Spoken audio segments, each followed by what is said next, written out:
This is the solution to problem 623 of Halliday, Resnick, and Walker. So let's go look at the problem here. It says we've got these three blocks sitting on a table, and we're not given specifically the mass, we're just given sort of the relationship. Block 1 has mass m, 2m for each of the other two blocks. So we don't know the mass, we'll just have to hope that when we're all done, that the mass will cancel out, since they didn't give us a specific value for that. We're asked about the coefficient of kinetic friction, and we're told here that the system is accelerating, and clearly it's going to be accelerating in this direction because this mass here is the bigger of the two masses that are hanging from pulleys.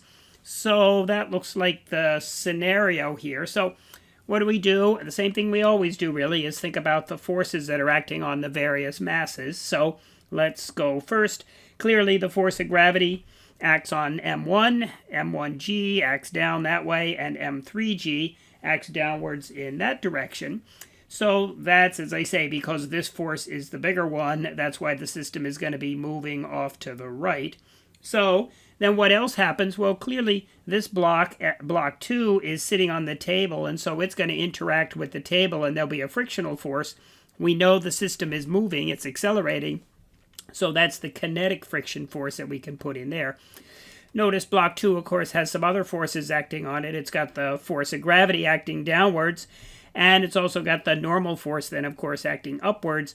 And they just have to cancel each other because there's nothing going on in that direction perpendicular to the table. And so we can write then that the normal force is just equal to the m2 times g.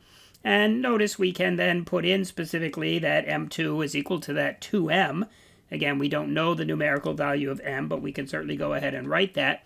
And then since we know this block is moving, the kinetic friction force is given by this mu k times F sub n. So we can go ahead and write that again in terms of symbols. Mu sub k times 2mg is the result that we have then for the frictional force. So now how are we going to work this? Well, you notice I've left off a couple things. There's a tension in the string here, and there's a tension in the string there, and there's a different tension in each one of these pieces. So it looks like sort of three separate problems that are fairly complicated. But you know my general method for doing these things is to say, all right, we have the forces that are producing the acceleration, so let's just eliminate the pulleys and rewrite this in sort of a linear fashion. So I've done that down here in the bottom, and notice it's a little bit of a strange beast because the gravitational force that was acting downwards over here, we've now got acting to the right, and similarly the force that was acting downwards over there is acting to the left. And notice here's the frictional force acting to the left. That is, again, the same that's up there. So the effect of these forces, even though it seems a little strange to have gravity producing forces in the horizontal direction, it will be exactly the same as sort of for this system. And what it allows us to do is say, let's just treat these three blocks as a single entity and think about what the forces are that act on that. And it's clearly the force over here on the right, the force on the left, and then we've got this frictional force going on on the middle block. So that's going to be a much simpler way to work things. We're not going to have to worry about the tensions in the two different strings. And so we can just then go ahead and say, all right, well, let's set up a coordinate system. We always want to make sure we're explicit about that. Let's call the positive direction to the right, because we do know m3g is bigger, and it's going to be accelerating to the right. So that means then we can write that the net force is equal to the total mass, because again, we're just thinking about this total these three masses is just a single object. So that means the total mass is just the sum of m1 plus 2 plus m3. And knowing these various relationships, we can write that down in terms of the capital M, and adding those up just gives us that the total mass is equal to 5m. Now, what about the sum of those forces? We can write then that the net force is equal to the sum of this guy, the m3g to the right, minus the m1g there, and then also minus this frictional force acting to the left. So there it is, the sum of the forces equal to net force.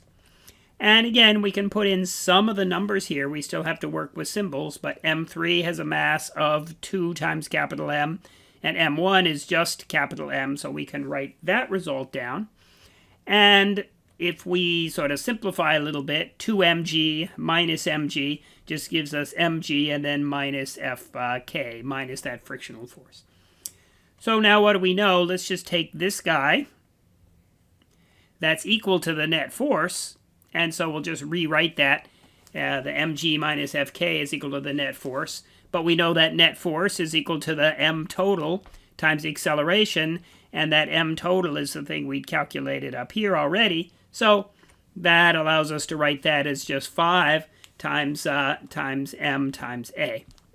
So now we've got a relationship that talks about the acceleration, which is known in this case, and it also involves Fk, but we know way back over here we had worked out the result for Fk in terms of the kinetic coefficient of friction, and that's what we're actually looking for here ultimately. So let's go ahead and use that result and put in so what I did is I solved this now for f of k. I moved f of k over to the other side and moved this guy over. So we've got mg minus 5ma. But then we also know that f of k is equal to the result from over here for the, in terms of the normal force. So now we have an equation that basically we know everything in, because look, the masses are going to show up in every one of those terms, and otherwise we have g and the acceleration, so we'll be able to solve this for mu sub k. So how do you do this? Well, you can do the algebra here to just take the 2mg and put it into the denominator down here to end up with that result.